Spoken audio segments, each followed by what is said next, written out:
여호와를 기뻐하는 것이 우리의 힘이라는 말씀으로 함께 은혜 나누도록 하겠습니다. 포스트 모더니즘 시대를 지나고 코로나 팬데믹을 맞이하면서 더더욱 사회는 다원화되고 개인화되었습니다. 모든 것이 절대 진리가 없어지고 상대화되었습니다. 그리고 아담이 창조주 하나님께 불순종하며 자기 주장만 하듯이 동일한 죄의 역사가 더더욱 심해지고 있습니다. 그래서 기독교만이 진리가 아니라고 생각하고 다른 종교에도 다른 것에도 구원이 있다고 하는 것을 넘어서서 이제는 종교가 아니더라도 내가 편하면 되고 내 개인 생활이 자유로우면 나만 좋으면 그만인 시대를 살아가고 있습니다. 이렇게 되면서 점점 코로나가 더 확산되면서 공동체가 다 무너지기 시작했습니다. 가장 사탄이 좋아하는 것은 교회 공동체를 무너뜨리고 가정을 무너뜨리고 사람들을 다 분리시켜서 이 공동체를 무너뜨리는 것을 하고 있다는 것입니다. 그래서 공동체가 해체될 뿐만 아니라 홀로 남은 삶을 오히려 더 추구하려고 하는 시대가 되었습니다. 다시 말하면 말씀이 없어진 시대, 진리가 없어진 시대, 기준이 없어진 시대가 되었습니다. 윤리, 도덕은 흔들리고 이제는 실용적인 것, 실리만을, 편리만을 쫓는 인생들이 됐습니다. 그래서 모든 것이 뒤죽박죽된 시대가 됐고 혼합되고 다른 사람이 뭐라고 하던 나만 좋으면 그만인 세상이 이젠 되어버렸습니다. 건전하고 명확한 철학이나 사조나 가치관 따위는 이젠 없습니다. 그렇게 살기보다는 직관적이고 감각적이고 오감을 만족하는 것을 다 취해 살아가는 인생들이 되었습니다. 그래서 이것이 좋다면 이것도 섞고 저것이 좋다면 저것도 섞는 그런 문화로 이제 점점 변화됩니다. 영화를 보면 그런 것들이 더 잘 나타나게 있어요. 영화는 이 세상을 살아가는데 가장 그 시대를 잘 반영하는 지표가 영화입니다. 그래서 영화를 보면 예를 들어 2003년도에 나온 킬빌이라는 영화를 보면 금발머리 미국인 영화 배우가 나와요. 그런데 그 여자가 금발머리 미국 여자가 무슨 무기를 들고 싸우냐면 일본 칼을 들고 싸웁니다. 일본 돌을 들고 싸워요. 그리고 또 뭘 하고 싸우냐면 이 중국의 이소룡 노란 옷을 입고 싸웁니다. 그냥 이것도 세고 저것도 세고 저것도 아름답고 좋다 그러면 그냥 마구잡이로 갖다가 그냥 다 섞어 놓습니다. 그러니까 지금 이 세대가 보면은 그냥 섞어도 상관이 없는 거예요. 그냥 기준이 없어요. 그러다 보니 사람들의 마음이 무엇을 가져야 하고 취해야 되는지 그리고 무엇을 버려야 되는지 그런 개념조차 이제 없어지는 시대가 되었습니다. 구별하지 못하는 세대가 되었습니다. 무엇이 옳은지도 무엇을 삶의 내용으로 채워야 하는지도 모릅니다.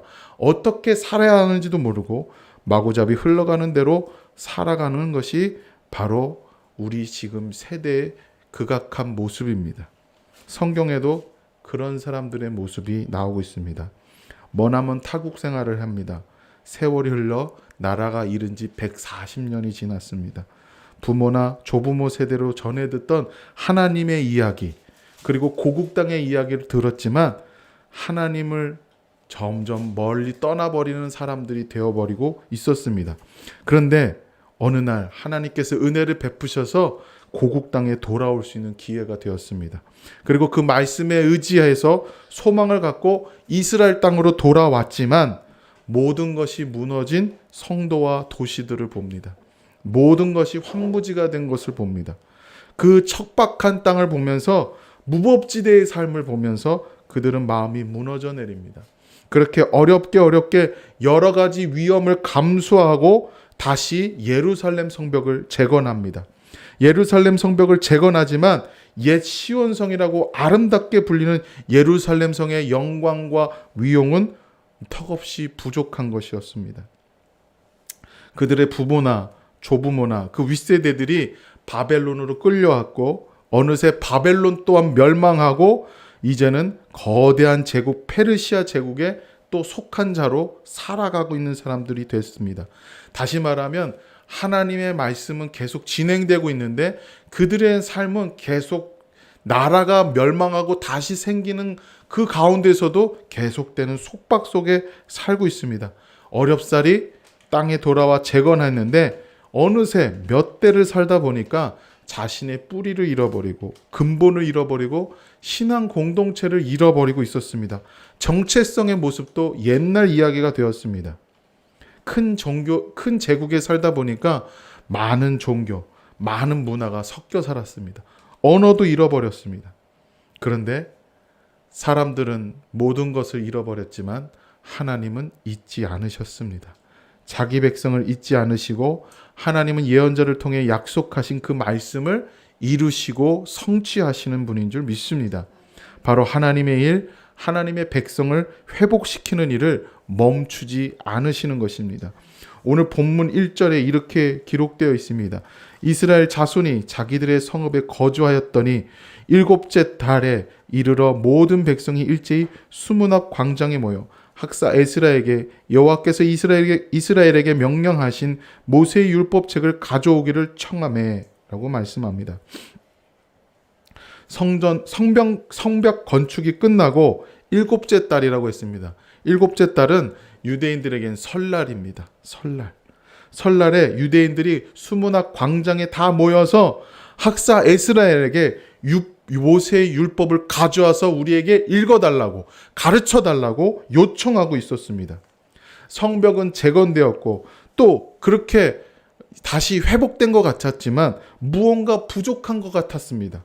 무언가 빠져있는 것 같았습니다. 저녁은 먹어도 배불러도 뭔가 더 먹고 싶고 뭔가 허전해 보이는 거. 가족들과 함께 있어도 외롭고 허전해 할 때가 있습니다. 즐거운 TV나 영화를 보더라도 보고 나도 허전합니다. 유행하는 음악을 들어도 마음이 허무합니다. 그것으로 우리의 마음과 우리의 생각이 다 채워지지 않습니다. 어느 정도 남들과 비슷한 삶을 살더라도 아니 더 많이 가지고 있더라 하더라도 허전한 것이 우리의 인생입니다. 겉으로 멀쩡해 보이는 성벽이 재건하였다 하더라도 우리의 삶이 멀쩡해 보이는 것처럼 보일지라도 허전한 것입니다. 그 허전한 것을 채워줄 것이 바로 필요합니다. 그것이 바로 뭐냐? 하나님이시자 하나님의 말씀입니다. 즉 하나님은 이스라엘 백성 마음속에 하나님의 말씀을 듣고 싶어하게 하셨습니다.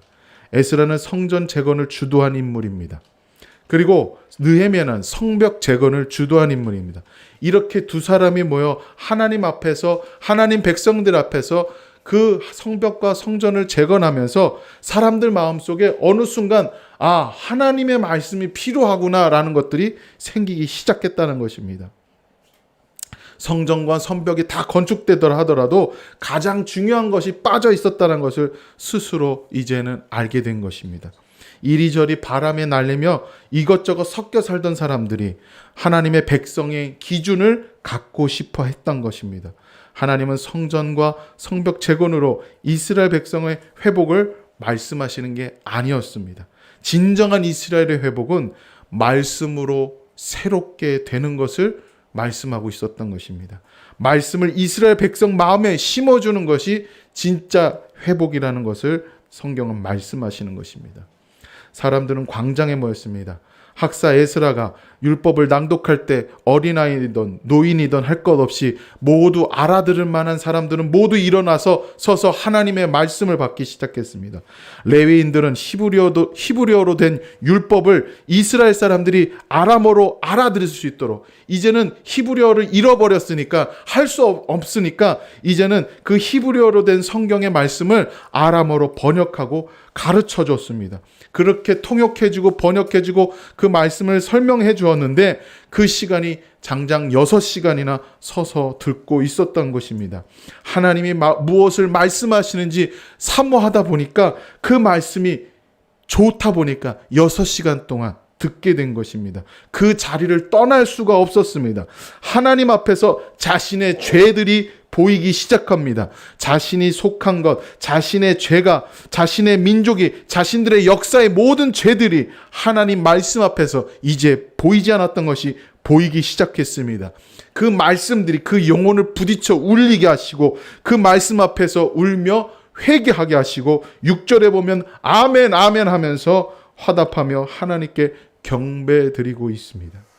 이스라엘은 말씀을 들으며 울었습니다.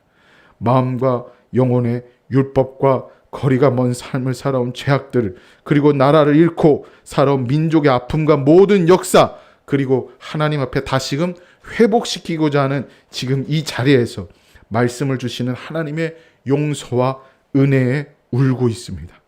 그렇게 이스라엘은 말씀에 부딪혀 회복되고 있습니다. 하나님의 말씀은 하나님의 속성과 성품이 담겨 있습니다.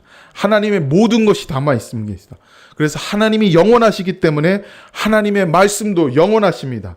하나님은 살아계셔서 역사하시기 때문에 하나님의 말씀도 없어지거나 변개되지 않고 살아서 역사되고 있습니다. 하나님은 사랑이 무한하시기 때문에 그 말씀이 역사될 때마다 하나님의 사랑과 역사가 나타납니다. 하나님은 진리이시기 때문에, 공의로우시기 때문에 그 말씀이 나타나는 곳에 그 진리의 말씀이 거짓된 것, 사탄적인 것을 드러내게 하시고 정죄하시고 파하시며 소멸하여 주십니다. 그렇게 말씀을 들으면 하나님 앞에 섭니다. 거짓된 것, 사탄의 모든 더러운 것이 무너지며 새롭게 되고 용서되고 회복됩니다. 하나님을 닮아갑니다. 새로운 존재가 됩니다. 그렇게 말씀은 우리를 새롭게 합니다. 말씀은 우리를 살립니다. 말씀이 우리 안에 들어올 때마다 우리의 영혼이 살아납니다. 영혼만이 아니라 우리의 전인격과 우리의 육체까지 살아나는 것임을 믿습니다. 그렇게 믿으시고 선포하시길 바랍니다. 그것이 말씀에 살아있는 능력입니다. 그렇습니다. 진정한 회복은 건물이나 겉모습에 있는 것이 아니라 말씀이 심겨지는 데 있습니다. 말씀으로 우리의 심령이 주님 앞에 서는 것이 진정한 회복입니다. 주님이 주시는 말씀으로 변화되는 것이 진정한 부흥입니다. 성벽을 짓고 성전을 짓는 것도 하나님의 인도와 특별한 보호하심과 계획이 있었습니다. 너무나 큰 축복입니다. 너무나 큰 축복입니다. 이 축복을 누리고 운영하고 다스리고 움직여 나가는 것은 기준이 있어야 된다는 것입니다. 그것이 바로 하나님의 말씀입니다. 성벽이나 성전도 중요하지만 가장 중요한 것은 진리이자 기준이 되는 하나님의 말씀이 있어야 되는 것입니다. 하나님 백성에게 있어서 가장 중요한 것은 하나님의 말씀입니다.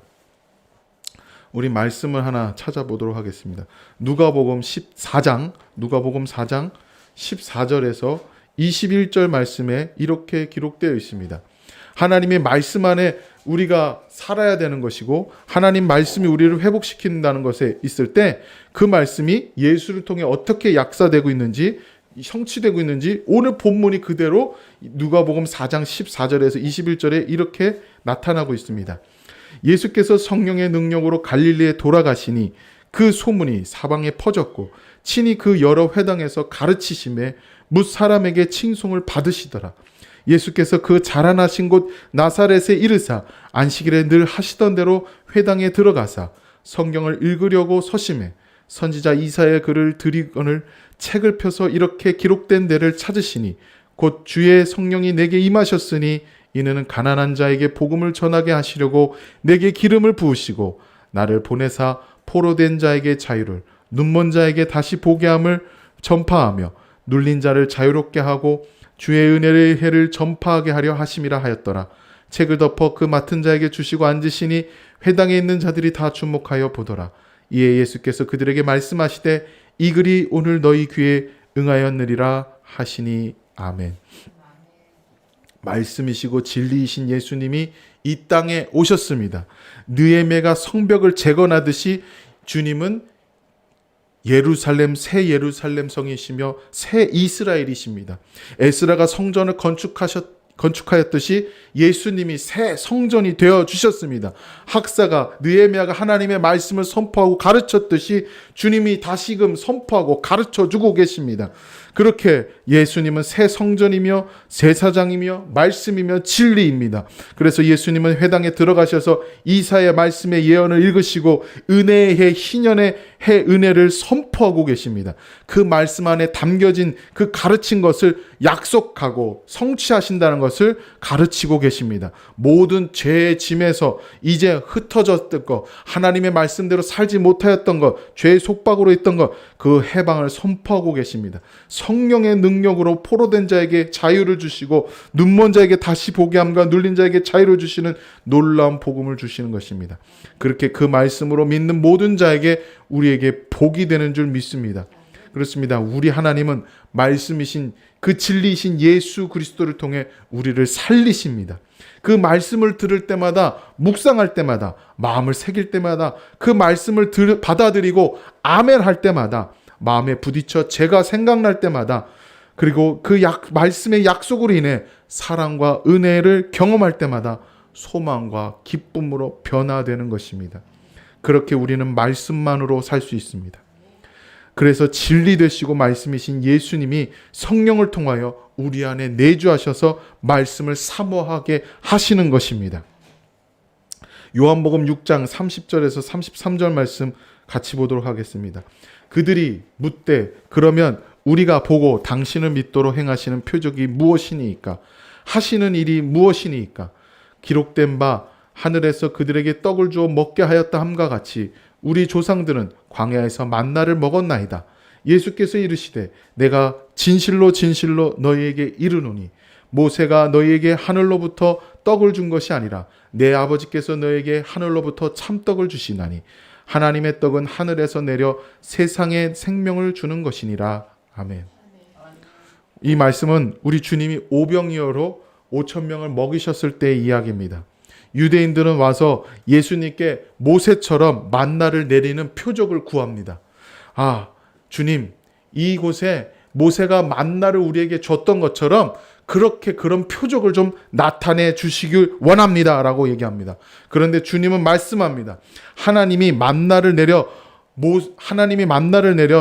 먹은 사람들은 다 죽었다라는 것입니다. 만나를 먹은 사람들은 다 죽었습니다. 그 만나라는 것은 잠시 있다가 없어질 양식에 불과했다는 것입니다. 만나를 내리실 때 뭐라고 말씀하셨냐면 매일 일용할 양식을 거두게 하시고 안식일은 쉬게 하셨습니다.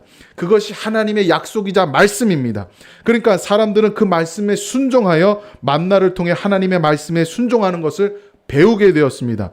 만나는 사람이 배부름으로 사는 것이 아니라 그렇게 부름받은 존재가 아니라는 것을 가르쳐주고 사람은 하나님의 입으로부터 나오는 하나님의 말씀으로 살아야 되는 존재라는 것을 가르쳐주기 위해 만나를 주신 겁니다.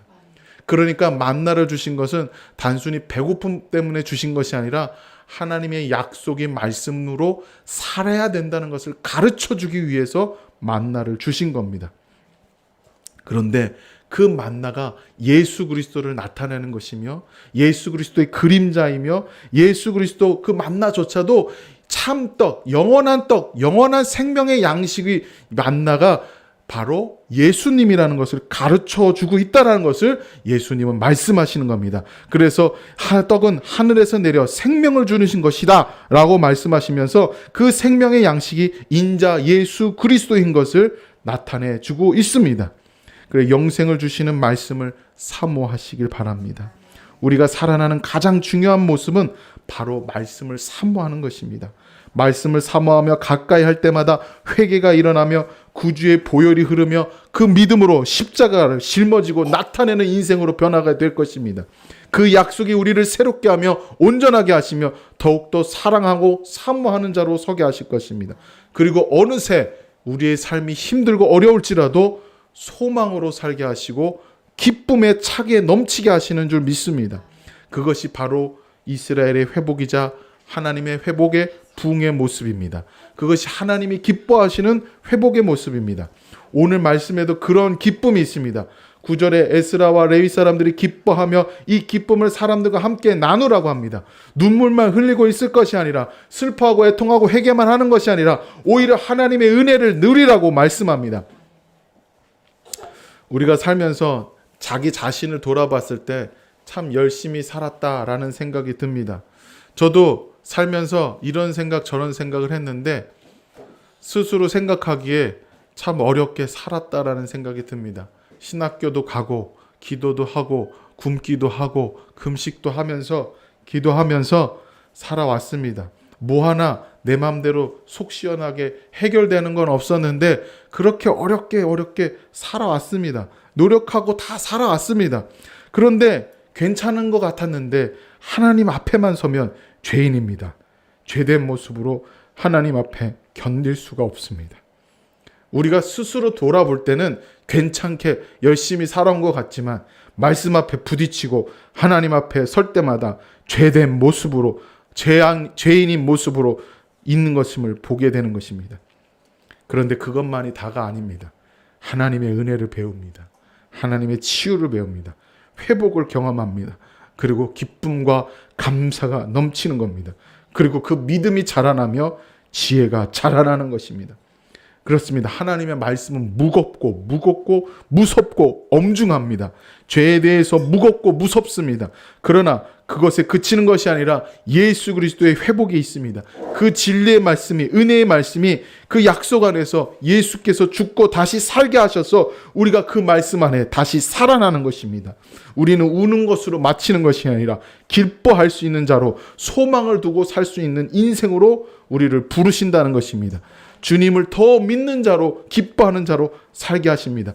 오늘 본문 말씀에 이렇게 기록되어 있습니다. 여호와를 기뻐하는 것이 너희의 힘이니라. 여호와를 기뻐하는 것이 너희의 힘이니라.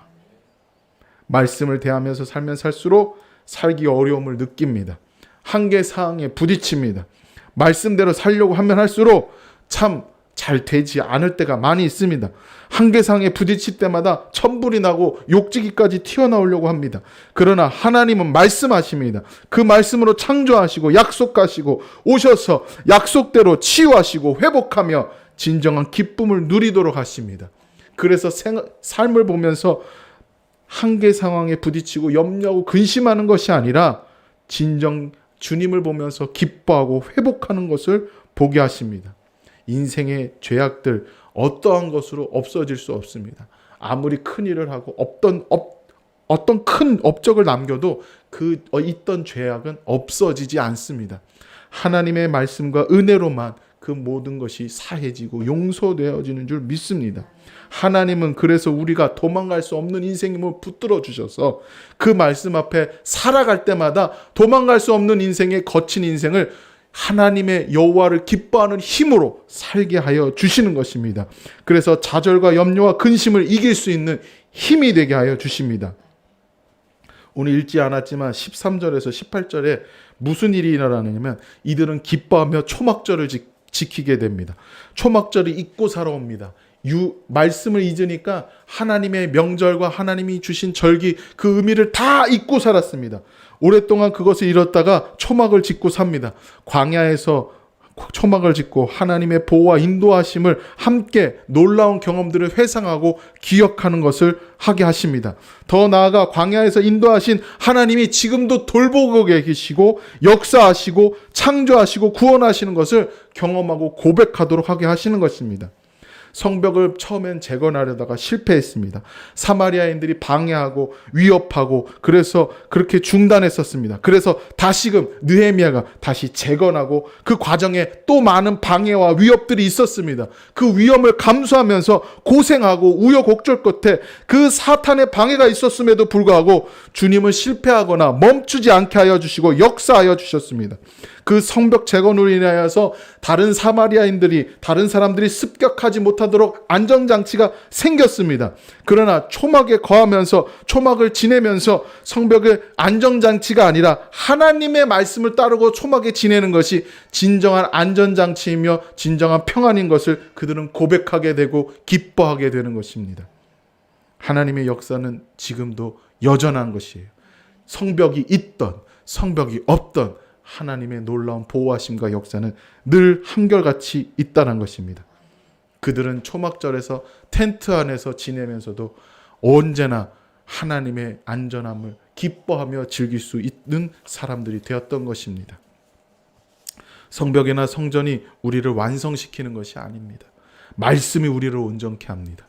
우리가 가지고 있는 것들이 우리를 증명하고 만드는 것이 아닙니다. 몇 평 된 집에서 살고 고급 차를 사고 연봉이 억 단위가 되고 사회적 지위나 명성 있고 유명해지는 것이 우리를 만들어가는 것이 아닙니다.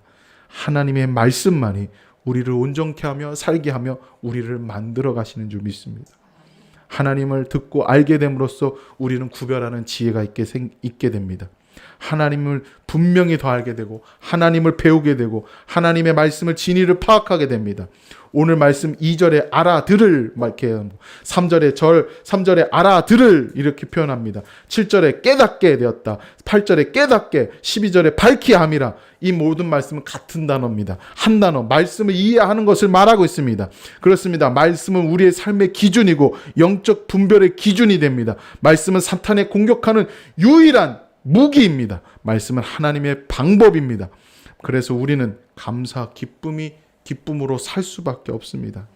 내가 보기에 좋은 대로 이것저것 그리고 효과대로 편리대로 살아가는 것이 아니라 말씀을 사모하며 그 지혜로 살아가시길 바랍니다. 그것이 우리의 기쁨이 되는 줄 믿습니다. 우리의 속한 공동체가 변화될 줄 믿습니다.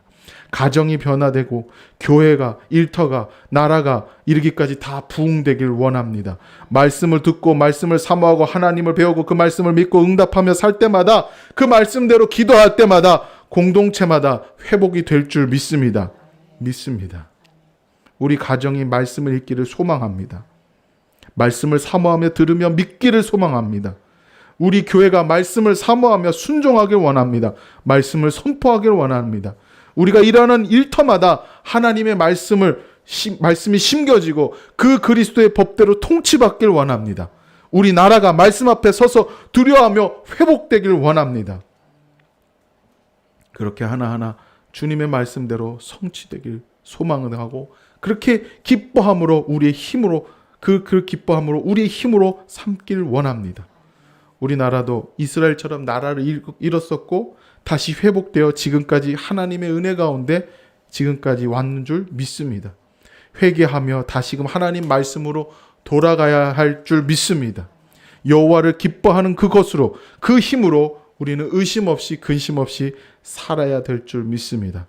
그렇게 소망하며 기도하며 회복되고 부흥되며 여호와를 기뻐하는 힘을 누리는 저와 여러분들이 다 되시길 바란 마음에 이 말씀 전합니다. 기도드리겠습니다.